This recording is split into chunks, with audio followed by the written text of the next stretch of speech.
ప్రతి ఒక్కరికి ఉపయోగపడేలాగా ఈ ప్రభుత్వం ముందుకెళ్తుంది. అలాగే 6 lakh జాబ్స్ని ఎంప్లాయ్మెంట్ విధాన్ని సృష్టించే విధంగా పెట్టుబడులు తీసుకొస్తున్నాం. గ్రాడ్యుయేట్స్ అందరూ కూడా రానున్న రోజుల్లో రాష్ట్రం అభివృద్ధి చెందే రోజుల్లో డెఫినెట్లీ మీ అందరికీ 20 లక్షల జాబ్స్ ఏదైతే కూటమి హామీ ఇచ్చిందో ఆ జాబ్స్ని ఆల్రెడీ 8 నెలల్లోనే 6 లక్షల జాబ్స్ వచ్చే విధంగా పెట్టుబడులను తీసుకొచ్చి రాష్ట్రాన్ని ముందుకు తీసుకెళ్తున్నారు. ఆ 20 లక్షల జాబ్స్ని కూడా కంపల్సరీ చదువుకున్న మన రాష్ట్ర యువత అందరికీ కూడా యువతలందరికీ కూడా ఆ జాబ్స్ దక్కే విధంగా మన రాష్ట్రాన్ని మనం ముందుకు తీసుకెళ్తామని చెప్పి మీ అందరికీ కూడా హామీ ఇస్తున్నాం. అలాగే ఈ ఎమ్మెల్సీ ఎలక్షన్స్లో పేరాబత్తుల రాజశేఖర్ గారు మీ గ్రాడ్యుయేట్స్ అందరూ కూడా నెంబర్ 1 అంటే ఆ స్థానాన్ని అలాగే ఉంచి నెంబర్ 1 ఒకటే వేసి అంటే ఓట్ని ఇన్వాలిడ్ చేసుకోకండి. మెయిన్ ఏంటంటే మనం నెంబర్లు 35 ఉన్నాయండి. 35 నెంబర్ని ఎలా పడితే అలా వేసేసి ఒక టిక్ పెట్టినా లేకపోతే అండర్లైన్ చేసినా నెంబర్ని తప్పు రాసినా సరే ఓటు ఇన్వాలిడ్ అయిపోతుంది. సో మీ ఓటు ఇన్వాలిడ్ చేసుకోకుండా 1 అనే నెంబర్ని మన పేరాబత్తుల రాజశేఖర్ గారి దగ్గర రాసి ఆయన్ని హైయెస్ట్ మెజారిటీతో అన్ని విధాలుగా ఈ కేంద్ర ప్రభుత్వంతో కలిసి ఎన్డీఏ కూటమి ముందుకు ఎలాగెళ్తుందో ఆంధ్రప్రదేశ్ను అభివృద్ధి చెందుతూ సంక్షేమం అందిస్తూ ఉపాధి కల్పిస్తూ ఎలా ముందుకు తీసుకెళ్తుందో 100% అలాగే మీరందరూ కూడా సహకరించి మళ్ళీ ఎలాగ మమ్మల్ని గెలిపించారో పేరాబత్తుల రాజశేఖర్ గారిని కూడా 1వ నెంబర్ పైన మీరందరూ ఓటేసి గెలిపించారు. అలాగే కాకినాడకు కూడా మీరు చూడొచ్చు ఏడీబీ రోడ్ని అంటే 5 సంవత్సరాల నుంచి జనాలు చచ్చిపోతున్నారన్నా సరే పట్టించుకోలేదు. స్వయాన ఉప ముఖ్యమంత్రి గారు కూడా వచ్చి యాక్సిడెంట్ అయిన రోజుల నుంచి ప్రతిసారి పరిశీలన మీరు నన్ను చూసి ఉండొచ్చు. ప్రతిసారి ఎప్పుడు వచ్చినా సరే ఫస్ట్ ఆ ఏడీబీ రోడ్ని కంప్లీట్ చేసే వరకు నేను ఆ కాంట్రాక్టర్స్తో మాట్లాడుతూ ఇబ్బంది పెడుతున్నారా, లోకల్ లీడర్స్ ఏమైనా ఇబ్బంది పెడుతున్నారా ఏంటంటే ఎవరు ఏ ఇబ్బందులు లేవండి.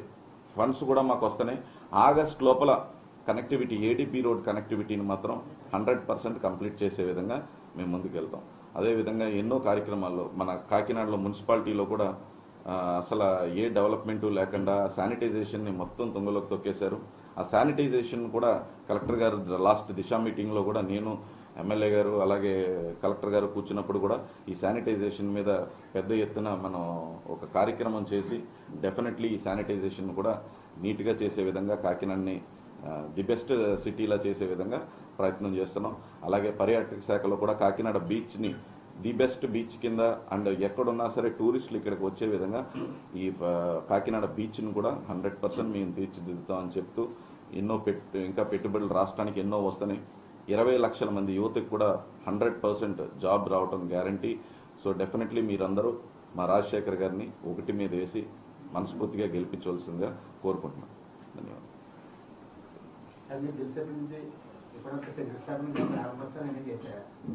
శంకుస్థాపన ప్రారంభోత్సవాలు ఇంకేం చేయలేదండి. చేసినవి అన్నీ మా సెపరేట్గా చేయండి. కూటమి ప్రభుత్వంలో ప్రతి ఎమ్మెల్యే గారితో కలిపి మొత్తం ఎన్ని programmes Guinness Book of World రికార్డ్స్లో అంటే గత 5 సంవత్సరాల్లో చేయనన్ని 8 నెలల్లో చేసాం. ప్రతి దాంట్లో శంకుస్థాపనకి వెళ్ళడం కాదు, ప్రజలకు అందుబాటులో ఉండేటట్టు roads CC roads drainage systems కానీ చేయాలి. అవన్నిటి మీద ఉంటుంది చూడండి.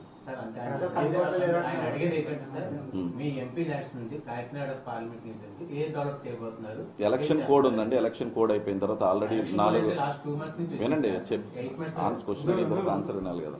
సో ఏంటంటే ఎలక్షన్ కోడ్ ఉంది కాబట్టి చేయలేదు. ఆల్రెడీ డిపిఆర్లు రెడీ చేసాం, డీటెయిల్ ప్రాజెక్ట్ రిపోర్ట్ రెడీ చేసాం, ఎస్టిమేట్స్ ఇచ్చారు. ఎలక్షన్ కోడ్ అయిపోగానే అది ప్రారంభిస్తాం.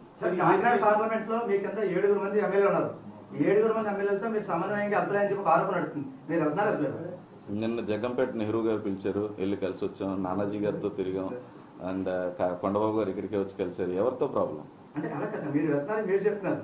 అంటే కొంతమంది ఎమ్మెల్యేలు అనుచరులు ఎంపీ గారు మాతో సమన్వయం వెళ్తారని చెప్పి ఆరోపణ నడుస్తుంది. ఆరోపణ ఎంతవరకు వస్తుంది మీరు చూస్తున్నారు కదా. మేము చూడటం కాదు సార్, మీ యొక్క వ్యక్తిగత ఆలోచన. అంటే ఎందుకు పిలుస్తారు? ఎంపీ గారు ఓన్లీ పిఠాపురం ఎంపీగా వ్యవహరిస్తున్నారు తప్ప కాకినాడ పార్లమెంట్ వ్యవహరించట్లేదు. కాకినాడ పార్లమెంట్ వ్యవహరించకపోతే ఇవన్నీ ఎక్కడి నుంచి వస్తాయండి? ఏడీబీ రోడ్ ఎక్కడది? ప్రతి పల్లె దాంట్లోనే సీసీ రోడ్లు ఎక్కడ పడుతున్నాయి, డ్రైనేజ్ ఎక్కడ పడుతున్నాయి? ఇప్పుడు వచ్చే ఎంపీ ల్యాడ్స్లో అన్నింటిలో